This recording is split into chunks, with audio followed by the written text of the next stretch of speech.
Ganon? O ito naman, itong si Mayor Baste Duterte, mga kababayan.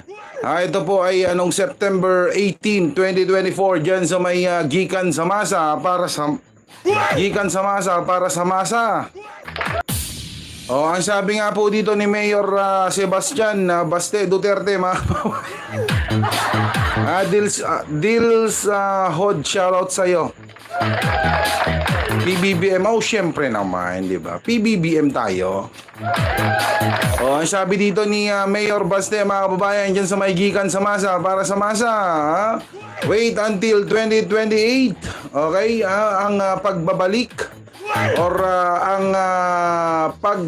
okay, napabalik kami sa pwesto.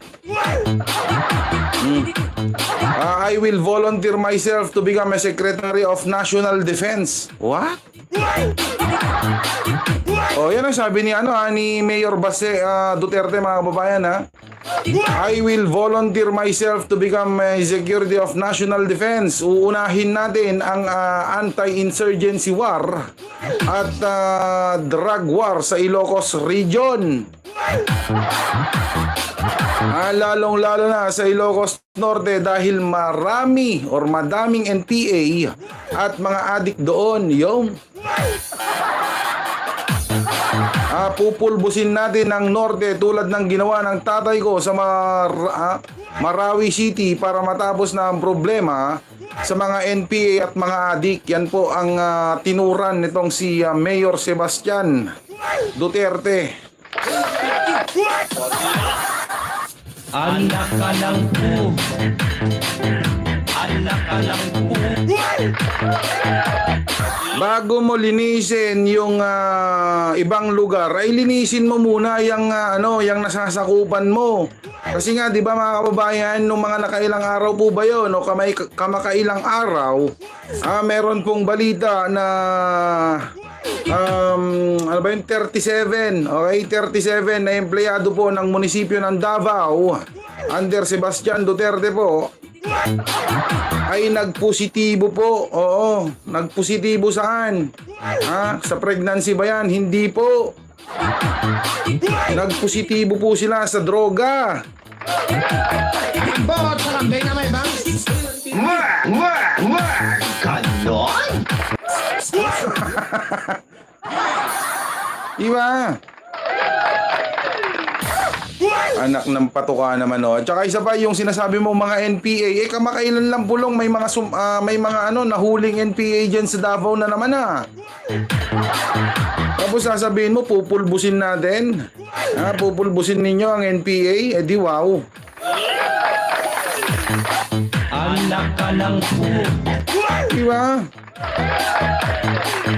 Linisin mo muna yung bakuran ninyo or di kaya yung nasasakupan mo bago mo linisin yung ibang lugar, pulong Duterte.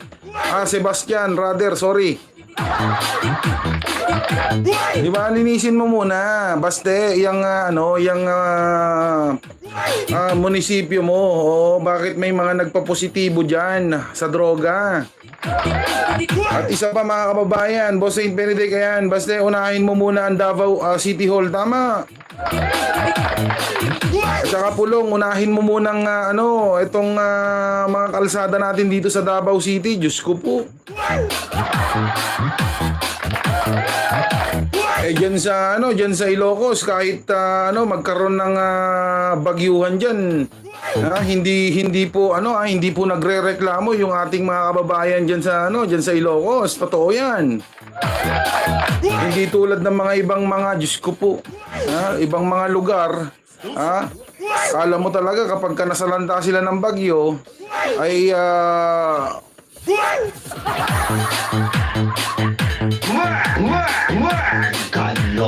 diba? Kala mo talaga aping-api. Bakit nung mga nakarang araw, nung kamakailan ba yon? Yung bagyong Julian, diba? Matindi rin naman ang naging pinsala ng Julian na yan diyan sa may bandang norte. May nagreklamo ba? Wala. Pero itong si, ano, naku, Diyos ko po. Ay, balita ko nga pala mga kababayan. Nung mga nakaraang buwan, pahayahay itong si, pahayahay itong si Sara Duterte, mga kababayan. Pa-rides lang, sana all.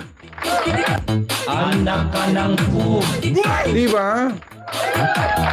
Pa-rides lang, paano-ano lang. Wow, sarap buhay. Tuloy ang sahod, pero walang ginagawa. Anak ka ng pu.